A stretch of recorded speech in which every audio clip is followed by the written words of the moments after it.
senior na kahit edad 80 ay malinaw pa rin mag-isip at mabilis magdesisyon. Parang laging alam ang tamang sasabihin at hindi madaling malito. Habang may iba naman na halos kaedad lang nila, pero pakiramdam ay laging may ulap sa ulo. Madaling mapagod ang isip at unti-unting nawawalan ng kumpiyansa sa sarili. Kaya kung senior ka at nanonood ngayon, maaaring pumasok na sa isip mo ang tanong kung magiging ganito rin ba ang mangyayari sa iyo balang araw, o kung may magagawa ka pa para manatiling malinaw ang isip kahit tumatanda na. Ang totoo ay hindi ito tungkol sa swerte. Hindi rin ito dahil lang sa lahi. At lalong hindi ito nangangailangan ng mahal na gamot o espesyal na paggamot dahil sa loob ng maraming taon ng pakikinig at pag-obserba sa mga seniors, malinaw ang isang pattern na paulit-ulit kong nakikita, at iyon ay ang mga malinaw ang isip ay may mga simpleng gawain na pareho nilang ginagawa araw-araw kahit hindi nila sinasadya. At kahit hindi nila alam na ito pala ang dahilan kung bakit nananatiling malinaw ang kanilang pag-iisip. Ngayon, pag-uusapan natin ang 6 na gawing ito na kayang gawin ng kahit sinong senior. Hindi mahirap, hindi magastos, at pwedeng simulan kahit ngayon na. Dahil ang mga gawing ito ay hindi lang pampalakas ng utak, kundi pampakalma rin ng damdamin na siyang tunay na pundasyon ng malinaw na isip. Ang unang ginagawa ng mga mentally clear na seniors ay hindi sila gumigising na may kaba o takot, dahil maraming seniors ang paggising pa lang ay iniisip na agad ang mga problema sa katawan, sa pera o sa pamilya. At kapag ganito ang simula ng araw ay agad napupuno ng stress ang utak na nagiging dahilan ng panghihina ng memorya at pag-iisip, samantalang ang mga malinaw ang isip ay humihinto muna. Kahit sandali sa paggising, humihinga ng dahan-dahan at hinahayaan munang magising ang katawan bago harapin ang anumang alalahanin. May iba sa kanila na tumitingin muna sa liwanag sa bintana, may iba na nagdarasal ng tahimik, at may iba na nagsasabi lang sa sarili ng pasasalamat dahil may panibagong araw. At kahit simple lamang ito ay napakalakas ng epekto, dahil kapag kalmado ang simula ng araw ay mas malinaw ang isip sa buong maghapon at mas maayos ang pagproseso ng mga iniisip. Ang pangalawang gawain ng mga mentally clear na seniors ay araw-araw silang may nakakausap sa totoong buhay. Hindi lang sa chat o text, kundi sa aktwal na usapan, kahit ilang minuto lamang. Maaring sa anak, apo, kapitbahay, tindera, o kahit sa sarili habang nagluluto. Dahil ang utak ng tao ay ginawa para magsalita at makinig. At kapag matagal na tahimik, ang isang tao ay unti-unting bumabagal ang pag-iisip, hindi dahil sa edad, kundi dahil sa kakulangan ng komunikasyon.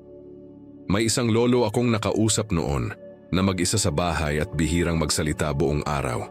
At ang reklamo niya ay madalas siyang malito at hirap mag-focus. Kaya imbes na gamot ay simpleng usapan ang unang ginawa.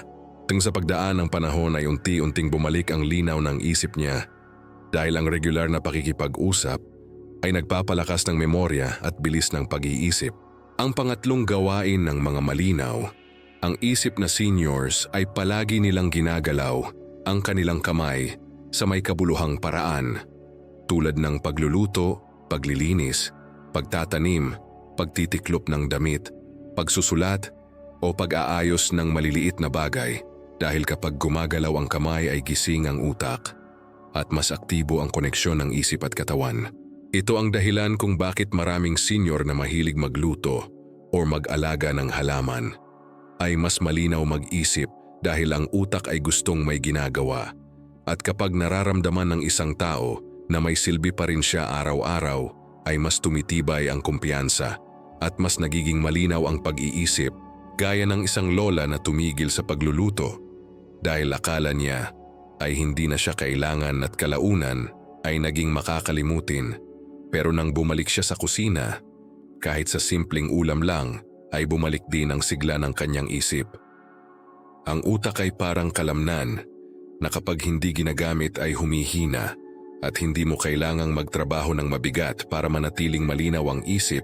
Kailangan mo lang ng mga simpleng gawain na nagbibigay ng saysay sa bawat araw.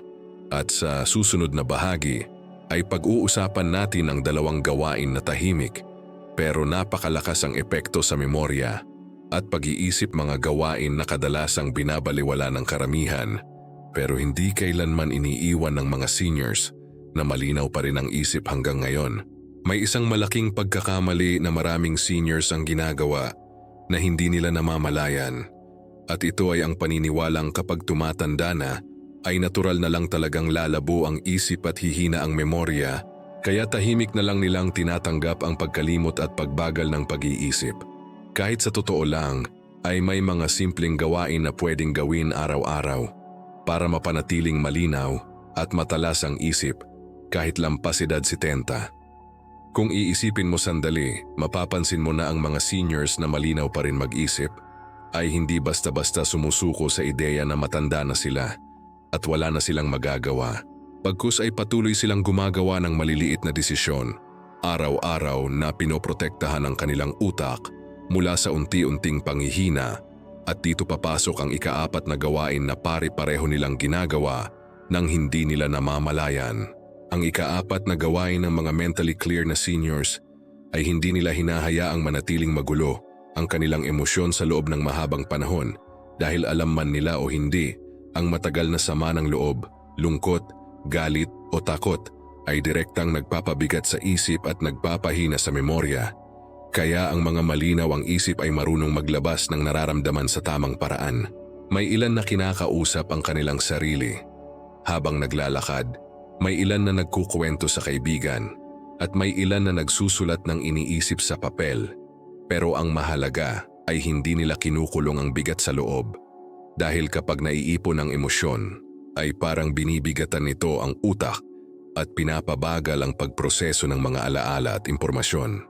Maraming seniors ang nagiging makakalimutin hindi dahil mahina na ang utak, kundi dahil punong-puno na ito ng hindi na ilalabas na emosyon. At kapag natutunan mong pakawalan ng bigat, kahit paunti-unti, ay gumagaan din ang pag-iisip at mas nagiging malinaw ang pagdedesisyon sa araw-araw.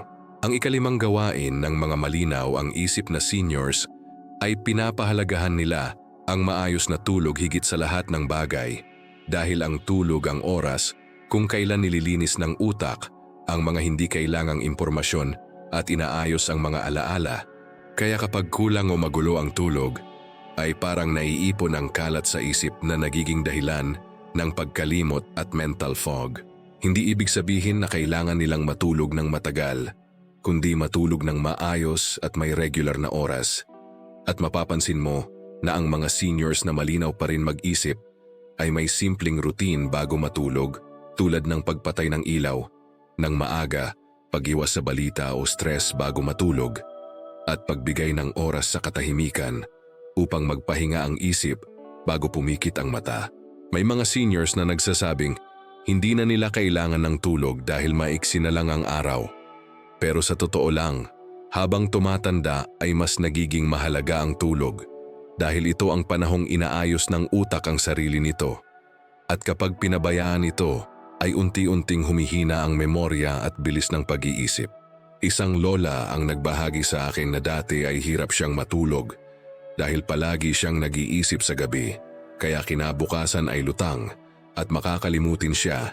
Ngunit nang natutunan niyang magtakda ng oras para huminto sa pag-aalala at magpahinga ang isip, unti-unting luminaw ang kanyang pag-iisip at bumalik ang kumpiyansa sa sarili. Bukod sa tulog, ang mga mentally clear na seniors ay may isa pang mahalagang gawain na hindi nila pinapalampas. At ito ay ang araw-araw na paggalaw ng katawan kahit sa simpleng paraan, hindi para magpagod, kundi para pasiglahin ang daloy ng dugo sa utak na siyang nagbibigay ng oxygen at nutrisyon na kailangan para manatiling alert at malinaw ang isip. Hindi ito kailangang maging mabigat na ehersisyo, sapat na ang paglalakad sa loob ng bahay, pag-unat ng katawan sa umaga, o dahan-dahang pag-ikot ng mga balikat at leeg, dahil ang mahalaga ay hindi manatiling nakaupo o nakahiga buong araw na parang hinihintay na lang ang oras na lumipas. Kapag gumagalaw ang katawan, gumagalaw din ang isip. At maraming seniors ang napapansin na mas malinaw silang mag-isip pagkatapos maglakad o mag-unat dahil ang simpleng galaw ay nagpapadala ng signal sa utak na ito ay buhay at ginagamit pa. Kaya mas nagiging alert ang pag-iisip at mas mabilis ang pag-alala ng mga bagay. Ang ika-4 at ika-5 gawain na ito ay magkasamang proteksyon ng isip dahil ang paglabas ng emosyon, maayos na tulog at simpleng galaw ng katawan ay parang 3 haligi na sumusuporta sa kalinawan ng utak at kapag may isa man dito ang napabayaan ay unti-unti ring mararamdaman ang pagbagal ng pag-iisip. Sa susunod na bahagi, pag-uusapan natin ang huling gawain na ginagawa ng mga seniors na malinaw pa rin ang isip kahit sa huling yugto ng buhay, isang gawain na tahimik pero napakalakas ang epekto sa memorya, pagdedesisyon at kumpiyansa sa sarili. At kapag ito ay naunawaan mo, ay mas maiintindihan mo kung bakit may mga seniors na nananatiling matalas ang isip hanggang sa huli. Kung nakarating ka hanggang dito, ibig sabihin ay seryoso kang alagaan ang iyong isipan at handang matuto ng mga bagay na makakatulong sa iyong pang-araw-araw na buhay. Kaya huwag mong maliitin ang mga simpleng gawain na ito dahil sa maliit na hakbang nagsisimula ang malaking pagbabago sa kalinawan ng isip at kalidad ng pamumuhay. May isang bagay na halos lahat ng seniors na malinaw pa rin ang isip ay pare-pareho ang sinasabi kapag tinanong mo sila kung ano ang sekreto nila. At iyon ay hindi nila kailanman hinayaan ang sarili nilang maramdaman na tapos na ang silbi nila sa mundong ito. Dahil sa sandaling maniwala ang isang tao na wala na siyang pakinabang, ay doon nagsisimulang manghina, hindi lang ang katawan kundi pati ang pag-iisip. Kung mapapansin mo ang mga mentally clear na seniors ay may dahilan kung bakit sila bumabangon araw-araw.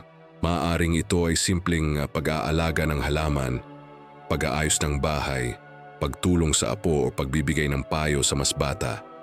Pero anuman iyon ay nagbibigay sa kanila ng pakiramdam na sila ay mahalaga pa rin at kailangan, at ang pakiramdam na ito ay napakalakas na proteksyon laban sa pagkalimot at mental fog. Ito ang ika-6 na gawain na ginagawa ng mga malinaw ang isip na seniors. At ito ay ang araw-araw na pagkakaroon ng saysay sa kanilang ginagawa dahil ang utak ay hindi lang nabubuhay sa pagkain at tulog kundi sa kahulugan ng mga gawain. At kapag may dahilan kang gumising at kumilos ay mas malinaw ang pag-iisip at mas buo ang pagkatao.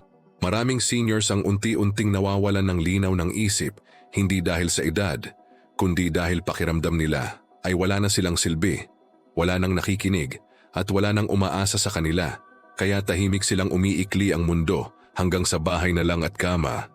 At kasabay nito ay umiikli rin ang sigla ng kanilang pag-iisip. May isang lolo na nakilala ko na tahimik lang sa umpisa at halos ayaw nang makipag-usap dahil pakiramdam niya ay tapos na ang papel niya sa buhay. Ngunit nang hilingin sa kanya ng apo na turuan siya ng simpleng gawain, biglang nagbago ang lahat. Dahil araw-araw na siyang may hinihintay at may dahilan para mag-isip, magplano at magsalita at unti-unti ring luminaw ang kanyang memorya. Ang utak ay parang apoy na kailangang pakainin ng kahulugan upang manatiling buhay at kapag pinabayaan mo itong mamatay ay mahirap na itong sindihan muli. Kaya napakahalaga na kahit sa maliliit na paraan ay patuloy mong binibigyan ng saysay ang bawat araw hindi para sa iba, kundi para sa sarili mong isipan. Kung babalikan natin ang 6 na gawain na pinag-usapan mula sa simula, mapapansin mo na wala ni isa dito ang komplikado o mahal dahil ang tunay na sikreto ng malinaw na isip ay hindi matatagpuan sa botika kundi sa araw-araw na pamumuhay, sa paraan ng paggising, pakikipag-usap, paggalaw, paglabas ng emosyon, maayos na tulog at pagkakaroon ng saysay sa ginagawa. Hindi mo kailangang gawin ang lahat ng ito ng sabay-sabay dahil ang mahalaga ay magsimula ka sa isa at gawin ito araw-araw dahil ang utak ay hindi naghahanap ng perpekto kundi ng paulit-ulit na signal na ikaw ay buhay gumagalaw at may dahilan pa para mag-isip. Maraming seniors ang nagkakamali sa pag-aakalang huli na ang lahat kapag naramdaman nilang bumagal na ang isip. Pero sa katotohanan ay kaya pang bumawi ng utak kahit sa huling yugto ng buhay. basta ito ay patuloy na ginagamit at inaalagaan sa tamang paraan. Ang paglinaw ng isip ay hindi instant. Hindi ito nangyayari sa isang gabi at hindi rin ito mararamdaman agad. Pero mapapansin mo na unti-unti ay mas nagiging buo ang iyong mga salita. Mas malinaw ang iyong mga desisyon at mas nagiging kampante ka sa sarili mo. At ang mga maliliit na pagbabagong ito ay senyales na gumagana ang iyong ginagawa. Kung ikaw ay senior na minsan, ay nawala ng tiwala sa sarili dahil sa pagkalimot o pagbagal ng isip, gusto kong ipaalala sa iyo na ang isip ay hindi kalaban, kundi kaibigan na kailangang alagaan. At sa sandaling tratuhin mo ito, nang may pag-unawa at pasensya, ay sasagot din ito sa paraang hindi mo inaasahan.